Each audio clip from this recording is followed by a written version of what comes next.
Madame, Monsieur, bonsoir. Ravi de vous retrouver en direct sur Canal Algérie pour Enjeu, votre rendez-vous de débat politique hebdomadaire sur Canal Algérie. Les enjeux et les orientations stratégiques de l'Algérie nouvelle étaient au cœur du message du président de la République, Abdelmadjid Tebboune, hier à l'occasion de la commémoration du double anniversaire de la création de l'Union générale des travailleurs algériens et de la nationalisation des hydrocarbures, deux jalons importants de l'histoire de notre pays. Les 24 février 1956 et 1971, ce sont aussi deux dates symboles de souveraineté pour l'Algérie, symbole aussi de l'attachement de tout un peuple à son histoire et aux valeurs de ces artisans qui ont bâti la gloire de ce pays. Le chef de l'État leur a d'ailleurs rendu un vibrant hommage dans son message. Il a aussi et surtout fixé le cap pour l'Algérie de demain, une Algérie moderne, basée sur une économie diversifiée, tout en préservant ses acquis sociaux. Nous allons tenter tout au long de cette émission de décrypter ce discours, les messages et les engagements que contient ce message avec nos invités ce soir. Nous sommes en compagnie ce soir du professeur Hamada Boudjemara. Bonsoir. Vous êtes doyen de la faculté des hydrocarbures et de la chimie à l'université de Boumerdes. Merci d'avoir accepté notre invitation. Et les consultants de Canal Algérie sont également en notre compagnie.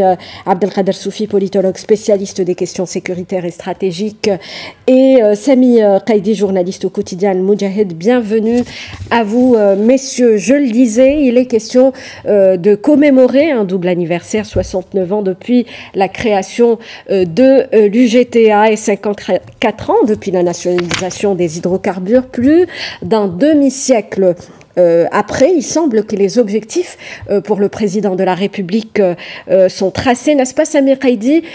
Qu'avez-vous retenu de ce message du président de la République quel sont, pour rappel, qui a été donc lu par le Premier ministre Nader Al-Arbawi depuis la ville de Hassim Saoud, de l'extrême sud du pays? Oui.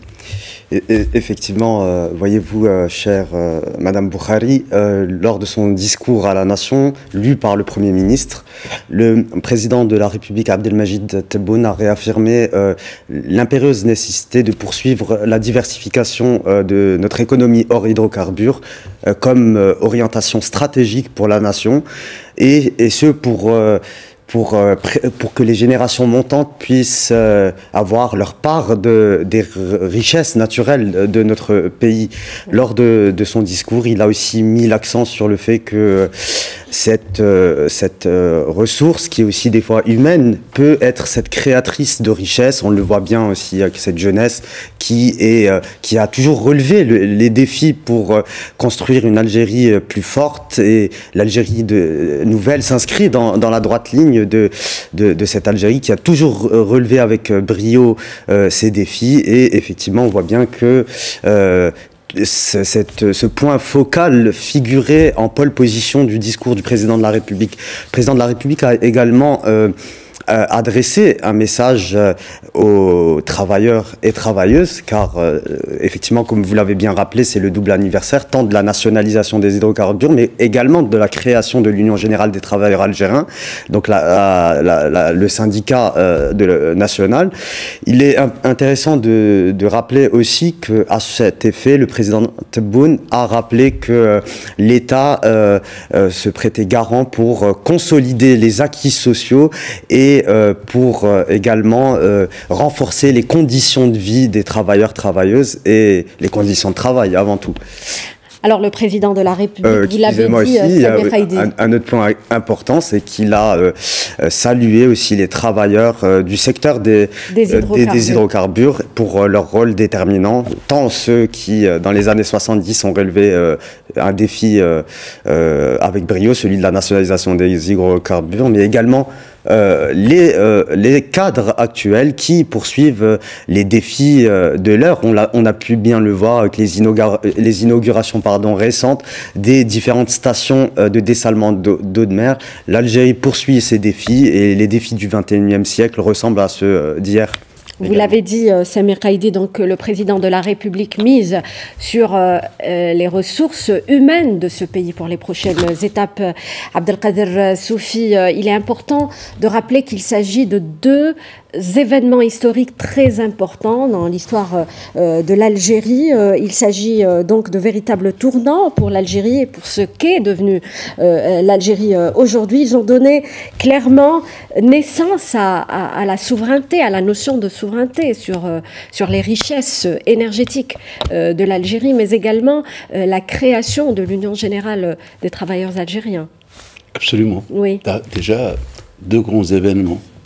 Des événements majeurs dans la grande marche de la construction d'un État souverain et puissant. Et cela ne pouvait être que l'aboutissement d'abord d'une action entreprise par les Chouhada et Moudjahid, donc cette grande action qui était l'indépendance.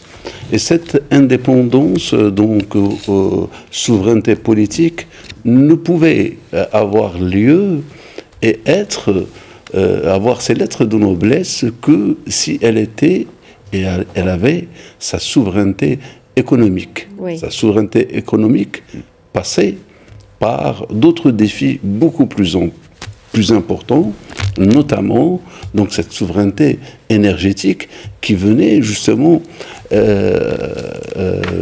concrétiser une action entreprise depuis 1967, des démarches où l'Algérie a pu donc négocier mais aussi récupérer certains secteurs énergétiques et névralgiques, mais en plus d'autres actions aussi majeures que la récupération de la télévision, de la radio nationale. Oui. Oui. Et cela n'a été possible que grâce, je dirais, au bras et à l'effort de la ressource humaine. Cette ressource humaine, rappelez-vous que l'Union générale des travailleurs algériens qui a été créée en 1956, donc, a été aussi une autre œuvre majeure qui a permis de renforcer le flanc du FLN et aussi de l'ALN.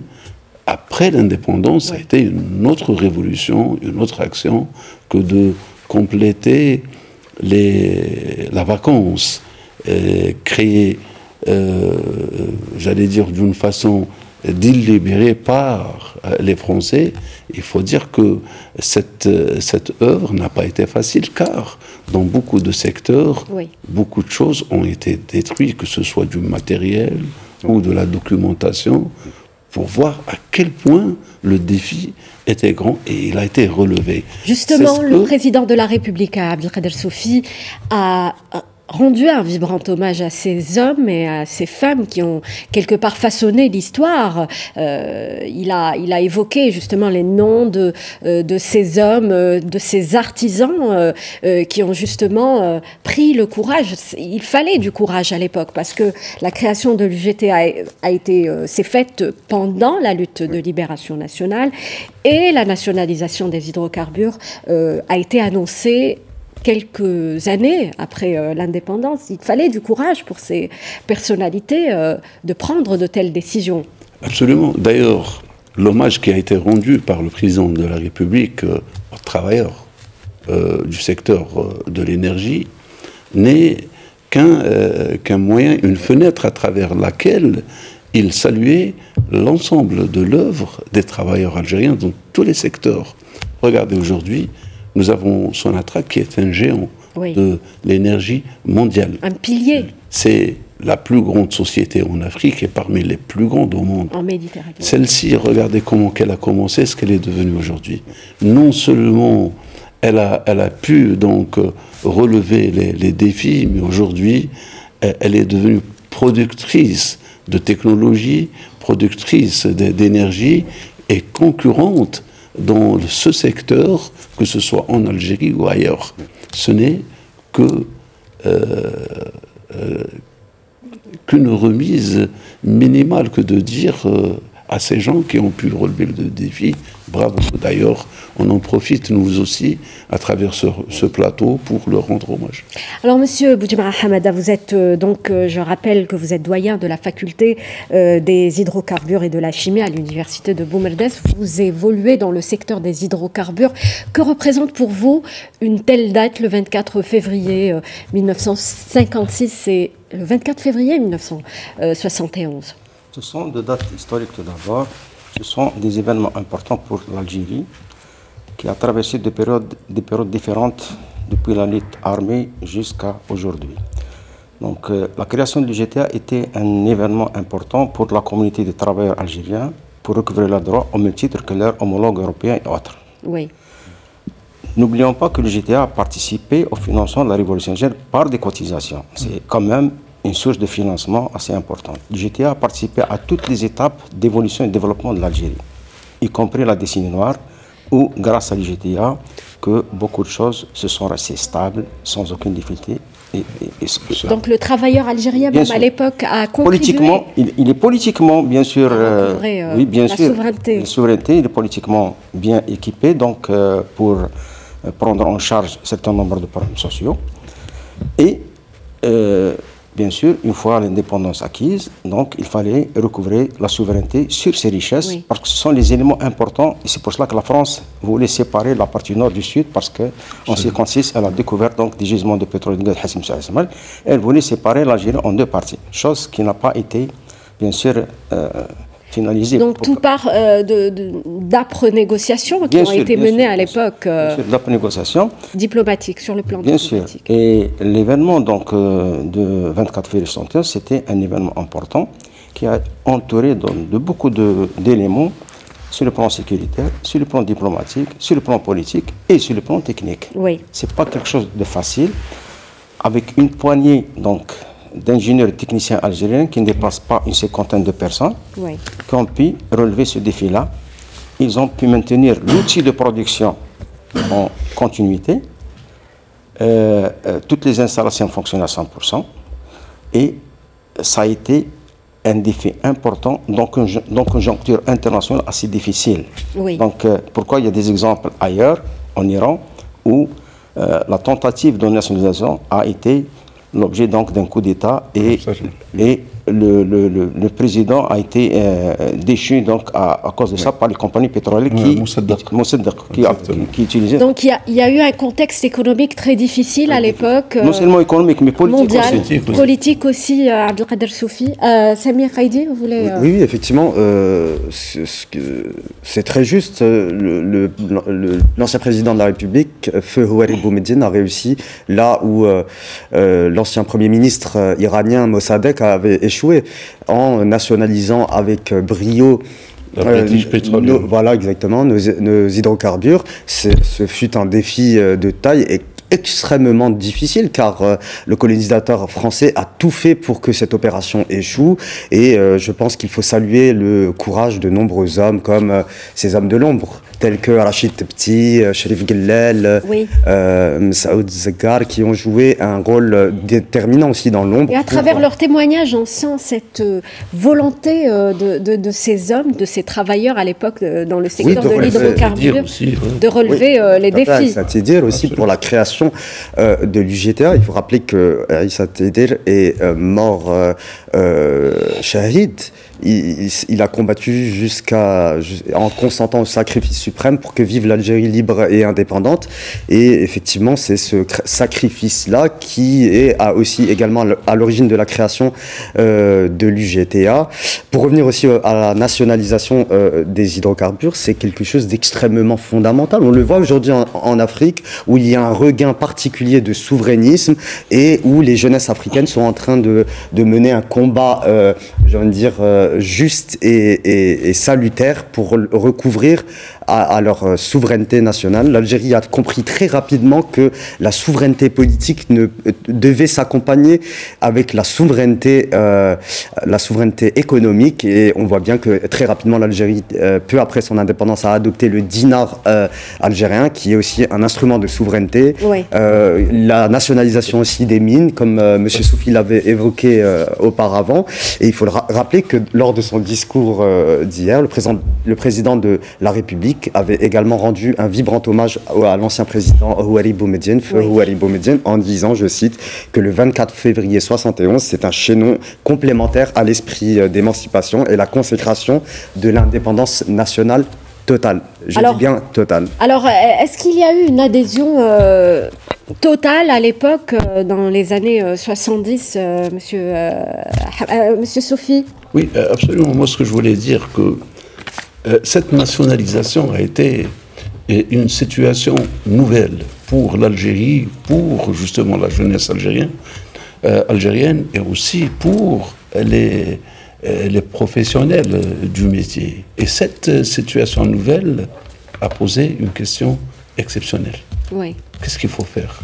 Et c'est à partir de là qu'on a commencé à réfléchir, à créer justement des centres et des institutions et des universités pour la formation. Pour former et encadrer. Vous voyez que cet acte même a été prospectif dans la politique de l'Algérie d'aujourd'hui. C'est comme si on avait dessiné à cette époque-là l'Algérie de 2025, de 2020. Déjà, cet acte a permis l'essor de cadres, de jeunes cadres algériens, Oui. de l'université de Boumerdès, les techniciens, je pense à Ouergla, c'est ça? Exactement. Et donc, et non seulement ça a été le fleuron du savoir et du savoir-faire algérien pour son attraque, mais aujourd'hui, cette ressource humaine, elle est très prisée à travers le monde. Oui. Donc, à quel point un acte politique peut être finalement bien réfléchi et osé peut changer la donne et la destinée d'un pays. Et le président de la République mise justement sur cette ressource humaine aujourd'hui même, monsieur Hamada. Donc la ressource humaine, c'est le garant de tout développement. C'est la locomotive, oui. Le garant de tout développement. Oui. Bien sûr, si historiquement on peut regarder, donc il serait évident de reconnaître que malgré le jeune âge des dirigeants algériens de l'époque, Oui. ils avaient une vision très claire. Vous les avez côtoyés, monsieur Hamada? Les gens qui ont participé à la... Oui, j'ai côtoyé pas mal de personnes. Il y a d'autres qui sont aujourd'hui vivants, comme M. Brahimi, d'autres qui sont pas de ce monde. Oui. M. Fischker, il y a d'autres qui sont là, qui sont présents, qui ont participé à un âge de 22 ans, 23 ans.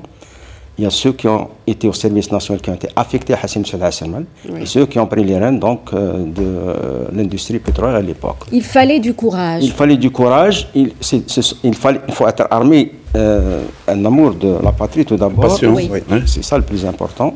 Et de facteur, l'Algérien, il aime les défis. Et c'est ça, donc à tous les stades de la vie, à toutes les étapes de la vie de l'Algérie, il y a des défis qui ont été surmontés.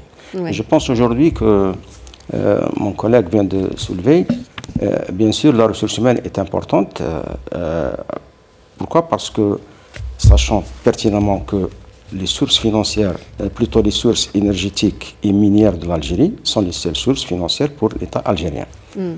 Ce qui fait qu'il faut créer donc des institutions pour prendre en charge cette industrie-là. Et c'est ce qui a été fait jusqu'aux années 80-85. Est-ce que vous avez des chiffres? Bien sûr, Oui. bien sûr. Je peux citer que la première promotion qui a participé à la nationalisation, la première promotion donc sortie en 1968 de techniciens, ils étaient au nombre de 23. La deuxième promotion au nombre de 36 et la troisième au nombre de 86, y compris 5 ingénieurs. Oui. Ce sont ces gens-là, ces diplômés-là, qui ont participé à la nationalisation des hydrocarbures. C'est le cadrage. Donc, ils ont maintenu le cap de 24 février 71 jusqu'au 1er mai 71, où toute la coopération française qui assurait donc, en tant que technicien l'industrie pétrolière est partie. Donc, ils ont pris en charge tous les secteurs, eux seuls. Et ça, il faut les saluer aujourd'hui, leur rendre hommage. Pour l'Algérie aussi, si à chaque étape, il y a des défis pour la libération, Oui. pour la nationalisation, il y a des hommes pour cette... Et chaque période de la vie de l'Algérie, il y a des hommes et des femmes. Dans le futur, il y a des défis futurs pour l'Algérie. Quelle serait notre position dans l'arène internationale en tant qu'État-nation, en tant que pays qui entre dans la communauté des pays émergents? Oui. Quels sont les atouts? Quelles sont les attentes Oui. qui sont pour l'Algérie et quels sont les moyens à mettre en œuvre pour aboutir à ce stade-là. Ces questions, je vais vous les reposer d'ailleurs, Monsieur Boudjema Hamada, puisque le secteur des hydrocarbures, si on devrait justement citer cet exemple, a connu une évolution fulgurante ces dernières décennies. Le président de la République l'a soulevé dans ce message, Samir Qaïdi. Il y a eu beaucoup de progrès qui ont été réalisés dans ce secteur. Oui, énormément de progrès, et il salue également ce haut degré aussi de spécialisation du personnel de ce secteur stratégique pour notre pays. Et ce qui est extrêmement intéressant, c'est qu'on voit aujourd'hui l'évolution du fleuron national, la Sonatrach. Oui. Car la Sonatrach est aujourd'hui, en plus d'être la première entreprise en Afrique, le savoir-faire, l'expertise de la Sonatrach est extrêmement demandé, soit en Afrique, mais également au Moyen-Orient et en Amérique latine. Oui. Plusieurs pays, la Sonatrach collabore avec plusieurs pays en Amérique latine et même en Europe. Même en Europe, effectivement. Et c'est le savoir-faire algérien accumulé, qui est le fruit aussi de plusieurs années d'expérience et d'expertise, qui est très prisé, qui est extrêmement demandé. Et là, on peut être très fier de cette évolution, car elle est le fruit d'une histoire, de notre histoire, oui. de celle d'un peuple qui a une résilience chevillée au corps et qui, pour construire cette Algérie que l'on aime tant, est prêt à consentir à plusieurs sacrifices. Et aujourd'hui, on a cette élite dans le domaine spécialisé des hydrocarbures, et on constate que dans plusieurs domaines aussi d'activité relatives à ce secteur, l'Algérie peut se passer des fois aussi des partenariats avec les étrangers, car on a acquis des savoir-faire extrêmement spécialisés, extrêmement pointus, si j'ose dire, et ça, c'est ce qui aujourd'hui est une source aussi d'évolution et qui a été salué par le président de la République lors de son discours prononcé à la nation hier. Abdelkader Soufi, donc le secteur des hydrocarbures a été un vecteur de développement économique pendant plusieurs années, et le président de la République justement en a parlé dans son message. Oui, d'ailleurs, regardez, donc ce secteur-là, dans les débuts, donc ça a été l'extraction et la vente produits bruts. Mais l'évolution a fait que, grâce à cette technicité qui a été formée dans les instituts et les universités algériennes, ont permis non seulement de passer d'un produit brut à un produit fini. Oui. L'Algérie a été un pays pionnier, si je ne dis pas de bêtises, car c'est le premier pays au monde qui a commencé à fabriquer et vendre le gaz liquéfié. C'est cela, monsieur? En 64. Oui, Hamada. Voilà. Et là, l'Algérie a révolutionné ce secteur-là. Oui. Nous sommes aujourd'hui, Sonatrach est en train de mettre en place une nouvelle raffinerie à Hassim Saoud. Donc, pour dire à quel point cette autonomie et indépendance, à la fois politique, à la fois énergétique, mais surtout en matière de savoir. Oui. Je vais vous rappeler une chose, c'est une parenthèse que j'ouvre. Certains pays africains sont restés sous l'effet des accords coloniaux. Les accords coloniaux, ça veut dire que leurs richesses sont restées entre les mains de multinationales ou de sociétés de pays justement colons. Oui. Et cela a créé donc non seulement des pays en faillite, mais un problème sécuritaire multidimensionnel, économique, social, sociétal. Et cette révolte par exemple, que nous voyons aujourd'hui, ces derniers temps, au Mali, au Niger et ailleurs, n'a été que l'effet d'une surexploitation de leurs richesses, et qu'on n'a pas pu, j'allais dire, là-bas, trouver le moyen de s'accaparer de ses propres biens. L'Algérie Donc, on optant dès les premiers jours de la lumière de l'indépendance à récupérer ces biens, Oui. que ce soit ces biens énergétiques ou autres, même stratégiques. La récupération en 67 de Marsakbir aussi Oui. a été Un jalon supplémentaire. un jalon supplémentaire. C'est une autre forme d'indépendance. Oui. Ça veut dire rejeter l'ennemi au-delà des frontières et asseoir sa propre volonté, cette volonté qui est suprême et au-dessus de toute volonté. Et c'est justement qui a permis à l'Algérie à nager même contre courant. Nous avons vu que ça n'a pas été facile. Les attaques ont été à tout moment. Oui. Rappelez-vous les sanctions qui ont été en 71 par la On France. peut le dire Bien que sûr. cette fulgurante évolution Et a les quelque part différentes choqué attaques, les les différentes sociétés attaques, françaises. on n'oublie pas la décennie noire. Oui. L'Algérie a été aussi sujette à des attaques vicieuses et malicieuses, que ce soit à travers des pays vassals ou des pays qui en voulaient justement à l'Algérie. Ces mêmes États en veulent aujourd'hui à l'émergence de l'Algérie. Ce que Samir Hadi. Monsieur Soufi vient de mettre le doigt sur quelque chose d'extrêmement important, c'est que notre pays est particulièrement visé par une multitude de campagnes, notamment médiatiques, de désinformation, de diabolisation, car nous sommes un pays, j'ai envie de dire, structurellement souverainiste. Nous tenons fortement à notre souveraineté nationale, et pour cela, on est prêt à, je veux dire, à être front debout, car pour nous c'est un principe sacré, un principe non négociable, et j'ai envie de dire que aujourd'hui, nous sommes l'un des rares pays dans le monde qui refusons d'avoir un taux d'endettement, qui refusons d'avoir un endettement extérieur, Ouais. et qui voulons maîtriser l'ensemble des instruments de souveraineté De maîtriser notre savoir-faire, et de d'avoir maîtriser notre propre notre savoir-faire savoir-faire et dans des domaines stratégiques. Oui, et dans cette droite ligne, j'ai envie de revenir rapidement sur la question du GNL, donc le gaz naturel liquéfié, parce que l'Algérie est l'un des premiers pays qui s'est lancé dans cette voie, et c'était une voie extrêmement inconnue au début des années 60-70. Oui. Et aujourd'hui, l'Algérie s'est classée en 2024 comme étant le premier exportateur de GNL devant le Nigeria en Afrique. Et ça, c'est un signe qui est extrêmement parlant, extrêmement fort, et qui démontre que l'Algérie a parié sur le bon cheval, si je puis dire. Hamad Abou Si vous Djumara. permettez, je voudrais tout simplement ajouter que on a parlé maintenant donc du savoir-faire de la Sonatrach. La Sonatrach aujourd'hui c'est une société moderne. Les techniques pétrolières des années 70 n'ont plus de place aujourd'hui. Ouais, elles sont révolues. Aujourd'hui, les technologies, c'est technologie de pointe, c'est l'intelligence artificielle appliquée dans le secteur Oui. du forage, la géologie, le transport, de l'économie pétrolière, la commercialisation.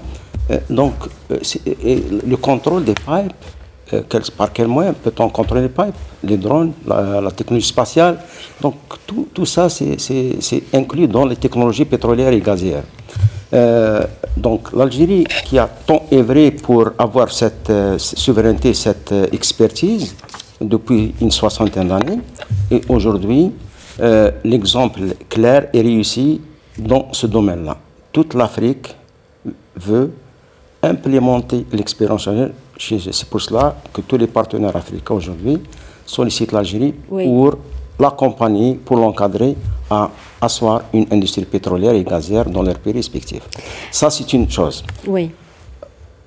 On a parlé de souveraineté politique, de souveraineté économique. On parle aujourd'hui de souveraineté technologique. C'est ça le plus important. C'est ça qui est important aujourd'hui. Parce que la technologie ne se vend pas, elle s'acquiert. Oui. Et aujourd'hui, les centres de recherche de Sonatrach, les compagnies pétrolières, les centres de recherche des différentes institutions, des universités, travaillent ensemble, en partenariat, pour développer des produits qui, aujourd'hui, ne sont donnés que à des prix très très forts. Donc, sur cet aspect-là, l'Algérie a acquis une grande expérience. Elle a formé, donc, nous avons, comme on vient de le souligner, le premier GNL produit, c'est l'Algérie. le premier transport par gaz, par pipe, c'est l'Algérie. Ouais. Et les premiers contrats gaziers, c'est par l'Algérie. Donc il y avait pas, le premier contrat modèle, suivant lequel s'inspirent beaucoup de compagnies, aujourd'hui il est là. Donc c'est une expérience assez importante quand même, qu'il faut mettre en évidence. Et aujourd'hui, je parle de la centrale, je parle de l'Algérie en général. Oui. Elle investit dans la ressource humaine beaucoup plus qu'avant. Pourquoi? Parce qu'aujourd'hui, ce sont des logiciels très importants, ce sont des bases de données très volumineuses qui nécessitent donc des moyens importants et une maîtrise tout d'abord, une maîtrise et la maintenance de tous ces équipements-là. Donc c'est tout un ensemble donc, de complexité. C'est le personnel algérien qui l'assure, monsieur. Oui, bien sûr, mais c'est la seule compagnie au monde où tout le personnel, qu'il soit administratif, financier, juriste, technicien, dans toute la chaîne de valeur, algérien à 100%. Samir Kaïdi, peut-être un mot. Il y a un point que M. Hamada a évoqué qui est important, c'est que la nationalisation des hydrocarbures ne concerne pas uniquement les hydrocarbures, mais également le transport de ces hydrocarbures par les pipelines et les oléoducs. Donc c'est quelque chose d'important à ajouter, c'est-à-dire que ce n'est pas que la matière qui a été nationalisée, mais également son transport et l'importance des nouvelles technologies pour avoir aussi cet avantage. Maîtriser aussi, la maîtrise, c'est extrêmement important et pour parler trivialement, on ne peut être mieux servi que par soi-même. Oui. Alors, on l'a compris, hein, le secteur des hydrocarbures a toujours été un vecteur important de développement de l'économie du pays. En 1971, l'Algérie recouvre donc sa totale souveraineté sur ses ressources énergétiques. En 2024, l'Algérie est appelée, à la lumière des défis auxquels elle est confrontée, à diversifier son économie pour aller de la dépendance aux hydrocarbures vers la diversification des exportations. Le président de la République l'a d'ailleurs évoqué dans son message. Depuis son arrivée, le chef de l'État en fait son cheval de bataille, il faut le dire, monsieur Abdelkader Soufi. Absolument. D'abord, il ne faut pas se leurrer. Hein. C'est grâce au secteur de l'énergie que l'Algérie a survécu aux différentes attaques, car la dépendance a été, j'allais dire, presque totale. Et heureusement que ce secteur-là est resté debout. Moi, je dirais que deux secteurs ont permis à l'Algérie de survivre aux attaques. Il y a le secteur sécuritaire, donc l'ANP qui a su déjouer les attaques sécuritaires, et le secteur de l'énergie, donc Sonatrach, qui a su asseoir une manne financière qui a permis à l'Algérie de survivre. Le défi aujourd'hui est d'assurer cette transition. Aujourd'hui, donc le président Abdelmajid Tebboune, d'ailleurs dans ses engagements, les 54, je retiendrai deux points importants et majeurs dans sa politique, ça a été la diplomatie et l'économie. Oui. Donc la diplomatie, c'est ce secteur qui a permis donc de s'ouvrir et de revenir sur la scène internationale. Vous savez, vous avez beau avoir les moyens, si vous n'avez pas la bonne communication et la bonne façon de construire des partenariats, vous ne pouvez rien faire. Même si vous avez de l'énergie, nous ne sommes pas les seuls dans le monde. Oui. Mais je pense que les bons négociateurs algériens, donc aussi c'est une autre forme de diplomatie, ont permis de négocier des contrats à long terme et à moyen terme. Aussi, donc le retour au potentiel réel de l'Algérie, qui était d'autres secteurs tels que le secteur minier, le secteur de la technologie, de l'industrie, de l'agriculture, ont permis non seulement la sécurité dans ces secteurs, mais aussi ont permis à l'Algérie de diversifier ses rentrées, mais aussi d'asseoir une économie un peu plus solide, qui lui permet aujourd'hui non seulement de s'auto-suffire et d'avoir une autre indépendance totale, partout dans l'ensemble des secteurs, mais aussi d'aller chercher de nouveaux marchés. Cela veut dire chercher de nouveaux marchés, ça veut dire avoir de nouvelles richesses, et cela va en pair. Donc, plus on est à son aise dans dans sa sécurité économique interne et externe, plus donc on est à l'aise dans ses rentrées d'argent et plus on peut donc se projeter vers l'avenir et réaliser les rêves les plus fous. Il est bon de faire un constat, les faits sont là, concernant la facture d'importation que le président de la République essaie de réduire, d'encourager la production, Samir Qaïdi. La production nationale. Voilà, tout à fait. Et il faut le dire que lors de son accession à la magistrature suprême, en décembre 2019, le président Tebboune a fait effectivement du développement de la production hors hydrocarbures, cette production nationale, à cheval de bataille. Et c'est un pari qui a été relevé avec brio, car depuis l'indépendance jusqu'à 2019, annuellement, notre pays ne dépassait pas le montant des 1,8 milliard de dollars d'exportation hors hydrocarbures.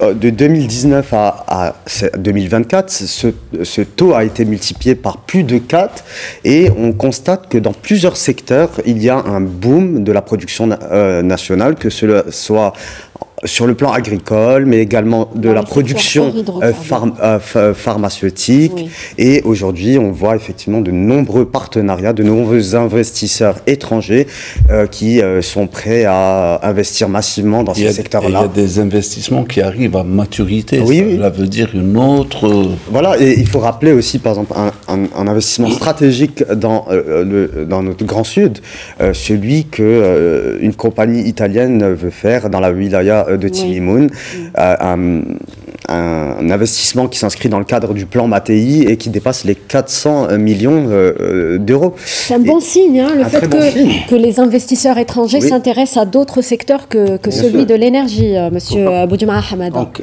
il y a des facteurs qui sont mis en place pour assurer donc, à l'investissement ou à l'investisseur de s'installer en Algérie. Il y a la sécurité et la stabilité politique, il y a la sécurité, il y a les facilitations, il y a le cadre adéquat, le cadre juridique, tout le cadre, il y a les ressources humaines nécessaires. Donc ce sont des facteurs importants pour investir dans n'importe quel pays.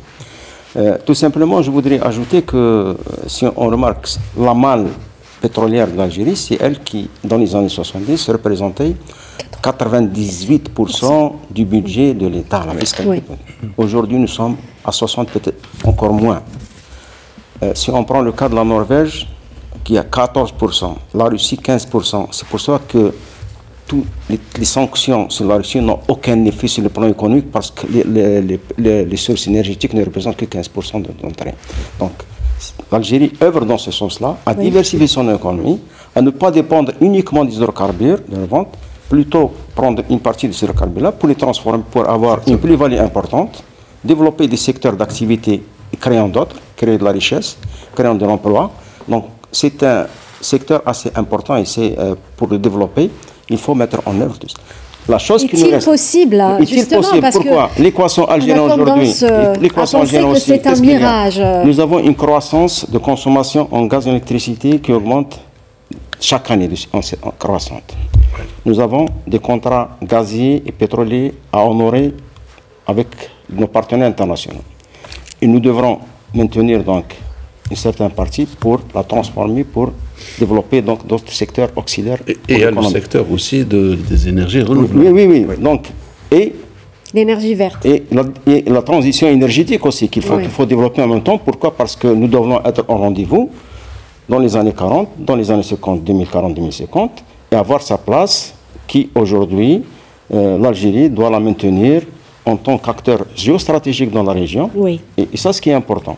Et je pense qu'il y a un autre facteur aussi qui est important. Nous avons aussi une consommation excessive d'énergie. Il faut que les citoyens algériens, je peux parler donc là, allez-y. On peut réduire la consommation interne par des gestes simples. La lumière, la climatisation, le chauffage, le transport, ainsi de suite. On peut économiser jusqu'à 8 milliards de mètres cubes de gaz c'est l'équivalent de 12 milliards de dollars. 12 milliards, on peut l'investir dans d'autres secteurs importants. Et c'est ça ce qui est important. Et ça, ça ne demande ni investissement, c'est un comportement, un geste facile. Et ça, ce qui est important. Je pense que là, l'action peut être menée sans aucun investissement. C'est un acte citoyen. Citoyen, donc il faut une sensibilisation, il faut tout cela, parce que c'est très important. Il faut, l'Algérie travaille, la Sonatrach travaille à trouver d'autres ressources énergétiques, en offshore, en conventionnel, en non conventionnel, dans les énergies renouvelables, mais il faut que les citoyens aussi, parce que nous sommes une société action sociale, il faut le dire. Énergivore. Non, c'est action sociale. C'est une raison sociale, le président de la République vient de citer. Donc ça a été dit, et c'est dans la proclamation du 1er novembre 1954. C'est une société, c'est une nation de caractère social, et ça c'est ce qui est important. On va y revenir. Il faut que le citoyen aussi remonte l'ascenseur à l'État pour pouvoir... C'est ça ce qui est important. Abdelkader Soufi. Une sensibilisation qu'il faut, donc c'est des gestes simples, c'est ça. Tout à fait d'accord. D'ailleurs, la surconsommation, aujourd'hui, on est arrivé à plus de 40% de la production nationale qui est consommée. C'est 40%. Voilà, moi je dis à la consommation interne. Voilà. Donc, consommation locale. Vous savez ce que c'est vraiment énorme. Ouais. Alors que aujourd'hui, moi je pense il faudrait qu'il y ait une double action. D'abord, la première, c'est que le citoyen doit prendre conscience de l'importance de la gestion de l'énergie, mais aussi donc aller vers cette transition énergétique qui est importante. D'ailleurs, les nouvelles stations de dessalement qui fonctionnent aujourd'hui à l'énergie solaire. Et donc, les capacités, le potentiel aussi algérien, il est là. Dans le Grand Sud aussi, les hauts plateaux, que ce soit l'énergie éolienne, l'énergie géothermique, solaire, tout cela est un atout majeur pour l'Algérie qui peut donc asseoir définitivement et dans la durabilité une même mise sur l'énergie internationale et qui peut être un atout justement, ne pas en dépendre, mais ça peut être une arme. Donc c'est ça le plus important, c'est comment rendre cette énergie que nous possédons à la fois utile en Algérie, mais hésiter d'une façon raisonnable, mais aussi nous permet d'avoir une autre arme dans notre main donc se libérer de cette dépendance aux hydrocarbures passe essentiellement par une réussite de la transition. Parce qu'il ne faut pas oublier le projet Nigal, qui est un projet important, le transfert du gaz du Nigeria, donc via le Niger, voilà, et d'autres projets avec d'autres partenaires, Sonatrach, qui continuent à faire des découvertes et qui continuent aussi à travailler en dehors du territoire national. Donc compter sur une énergie propre, d'autant plus que la volonté politique est là. Et on le sent dans le message du président de la République, Samir Haïdi. La volonté politique est là et on le constate car le développement de la production nationale hors hydrocarbures est arrivé à un tel niveau qu'il y a des campagnes massives d'exportation, on le constate. Donc il y a eu des initiatives des pouvoirs publics pour accompagner cette dynamique. On peut citer le fait qu'à partir de maintenant, les ports fonctionnent 24 heures sur 24. C'est une décision qui a été prise très récemment par le président de la République en Conseil des ministres, l'ouverture de plusieurs liaisons aériennes d'exportation, notamment à destination de l'Arabie Saoudite, le transport également par voie terrestre de production agricole de l'Algérie à destination de la Tunisie, de la Mauritanie, l'ouverture incessamment de zones franches à nos frontières, notamment avec également la Mauritanie, la Tunisie, le Niger et le Mali. Il faut rappeler aussi un autre point extrêmement important qui est que toute cette dynamique est complémentaire. Et effectivement, aujourd'hui, l'Algérien va vers d'autres marchés, pousse aussi je veux dire qu'il va au-delà de sa zone de confort pour pousser vers des marchés prometteurs. Et tout cela s'inscrit aussi dans un soutien, dans une dynamique que les pouvoirs publics accompagnent. Il y a aussi le fonds spécial mondiale pour la promotion des exportations qui finance jusqu'à 50% les transports par voie terrestre des opérations d'exportation. Et tout cela, c'est une volonté claire, nette et précise des plus hautes autorités du pays pour que l'Algérie se libère de cette dépendance des hydrocarbures. On l'a vu actuellement, notre pays se libère progressivement et aujourd'hui l'Algérien a, je pense, véritablement pris conscience de l'importance de cette économie hors hydrocarbures. D'ailleurs, il y a un chiffre qui m'a toujours marqué, c'est cet objectif des 20 000 startups à l'horizon 2029. Oui. C'est-à-dire que l'Algérien aujourd'hui produit par lui-même, il ne produit pas que de l'agriculture, de l'agroalimentaire. D'ailleurs, l'Algérie a énormément avancé sur le point de l'agroalimentaire. Il produit aussi des solutions, il produit aussi des technologies, et c'est un peu cela, l'Algérien du 21e siècle, qui est en phase avec son époque. Et le président de la République encourage d'ailleurs ce genre d'initiative. On le sent au moment où l'Algérie s'ouvre enfin. Il est le fer de lance de cette politique. Oui. Il est le fer de lance de cette politique, et c'est sous ces orientations stratégiques que l'Algérie est en train de rattraper à grands pas cette dynamique, enfin cet objectif, oui. Et aujourd'hui fixé par les plus hautes autorités du pays. Samir Haïdi, si vous permettez, on arrive pratiquement à la fin de l'émission.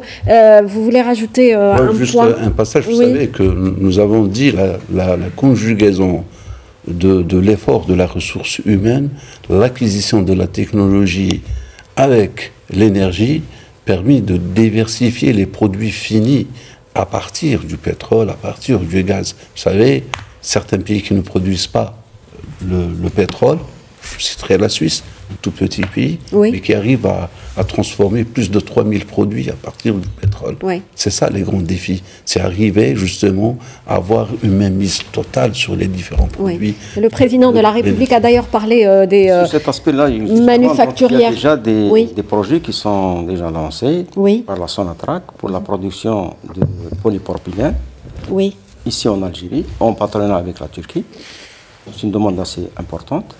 Il y a aussi le linéaire benzène pour la production des détergents, donc c'est un SLICDA. Il y a aussi le MTBE pour un additif pour le carburant essence. Donc ce sont des projets qui sont lancés déjà. C'est un acquis. La raffinerie de Hassim Saoud a été lancée hier. Oui. Et je pense que dans ce sens-là, il faut diversifier davantage. Donc nous avons besoin de polyéthylène, de PVC, de polyvinylchloride, parce que toutes les fenêtres maintenant dans les constructions sont PVC. Nous n'avons pas de PVC, nous n'avons pas de polyéthylène, nous n'avons pas de polyéthylène terephthalate, les bouteilles d'eau, les bouteilles de jus. Donc il faut investir dans cette sens-là, et c'est un projet. Donc ce n'est que concernant la gazochimie et la pétrochimie. Dans d'autres secteurs aussi, ce sont des secteurs auxiliaires qui vont ensemble. Si l'industrie automobile va se développer, nous avons besoin donc dans une voiture, nous avons pratiquement 60% de produits à partir de matières plastiques, à part les moteurs. Oui. Donc nous sommes dans l'obligation de développer ce secteur-là si on veut développer. Donc l'instruction a été donnée pour diversifier, pour les pièces de rechange, pour les voitures, ainsi de suite. Et donc ce sont les start-up, les petites entreprises qui sont là pour développer donc ce segment-là, sans que l'État n'intervienne directement en tant qu'institution. Voilà, c'est ce qui est important. Si on voit par exemple l'Italie, depuis 30-35 ans, il n'y a aucune stabilité politique, mais son économie n'a jamais chuté. Pourquoi? Parce qu'elle continue de mini-entreprises, de moyennes entreprises, de petites entreprises. Alors, on arrive pratiquement à la fin de l'émission, messieurs. Je le disais, au moment où l'Algérie s'ouvre au monde, j'aimerais revenir justement sur le caractère social, les acquis sociaux. Est-ce que, en arrivant ou en parvenant à des résultats, est-ce qu'on peut toujours préserver ces acquis sociaux? Est-ce que c'est compatible, selon vous? Vous savez, donc il y a deux points essentiels sur lesquels il faut discuter. C'est vrai, l'acte social est important parce que nous sommes sortis d'une révolution où nous sommes sortis donc, de la révolution algérienne où 90% de la population était pauvre. Donc elle était diminuée, elle n'avait rien. Donc nous avons évolué avec le temps. Nous avons donné à la population algérienne donc un certain confort, une certaine aisance sur le plan social, donc gratuité des soins. l'enseignement gratuit, transport gratuit, le logement social. Et tout ça, c'est important pour... c'est vrai. Mais qu'est-ce qu'il faut? Il faut dégager certaines ressources pour cette action sociale-là. C'est ça ce qui est important. Oui. Et c'est ça, cette équation-là qu'il faut résoudre pour justement arriver à satisfaire donc la population, parce qu'elle est habituée à cet rythme de confort, qu'il faut le maintenir et qu'il faut le développer tout en prenant les précautions nécessaires. Le président de la République s'est montré en tout cas rassurant à Abdelkader Soufi. Oui, moi je pense que... Brièvement. Voilà, je pense que ce que disait le professeur, c'est excellent, car, vous savez, ce côté social qui a permis l'émergence de l'élite, parce qu'il y avait la bonne prise sociale, sanitaire, éducative, et en retour, c'est cette même ressource humaine qui exploite pour l'Algérie. Donc, et pour le bien-être social, les moyens et les ressources algériennes. Oui. Comme quoi, c'est une chaîne, et c'est tant mieux. Voilà. Monsieur Pour Hamada. citer tout simplement, pour ce qui est de la formation des cadres, des diplômés. Oui. L'Algérie forme en moyenne 400 000 cadres, toutes spécialités confondues. Et ça, ce qui est important. Donc, l'Algérie met des moyens énormes pour assurer La formation. La formation est importante. Gratuite. Donc, gratuite, non, elle est gratuite, c'est vrai, elle est gratuite. Mais ce qui a fait son développement aussi, c'est cette action sociale qui a fait le développement de l'Algérie. Nous avons tous ces cadres-là, toutes ces ressources humaines-là, dans tous les secteurs, dans tous les segments de l'activité, des psychologues, des médecins, Oui. des spécialistes, des techniciens, donc tous des mathématiciens. Et ça, c'est la force de l'Algérie. Samir Khaïdi, Oui, pour finir. Pour finir, je viens de dire que l'État algérien est un État éminemment social. C'est le fruit de la déclaration du 1er novembre et Oui. le serment de nos valeureux chouhada. Allah yarhamhum. Merci donc Samir Khaïdi, merci à Abdelkader Soufi pour votre éclairage et je remercie également le professeur Hamada Boudjemra de nous avoir honoré de sa présence. Merci chers téléspectateurs de nous avoir suivis. Excellente soirée sur Canal Algérie.